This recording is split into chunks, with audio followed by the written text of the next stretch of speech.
Because Saul was on the other side, and he was number one on the other side. He was doing he was doing everything on the other side.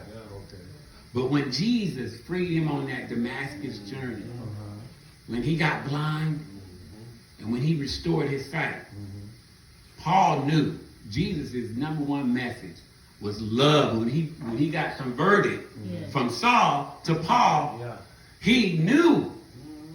So Jesus is the number one teacher in the Bible. The number two teacher is Paul. Paul is the number two teacher. So when you stop at Jesus, in those when you go right into the Gospels, the whole Bible is pointing at Jesus anyway. But when you go right into those Gospels, and then when you go over into Romans, I point you to Romans. Romans. Romans 4:5. That's a big one.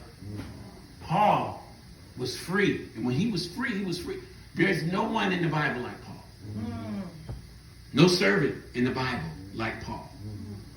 Out of all the disciples, out of all the writers, Paul was, they even talk about his writings now.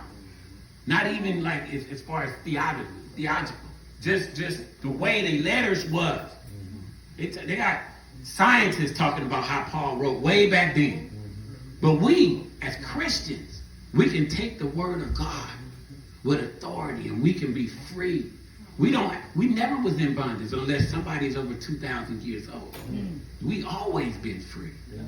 Even when they had us out there in those tobacco fields, we was always free. Because Jesus got up on that third day. And when he got up, he freed us all.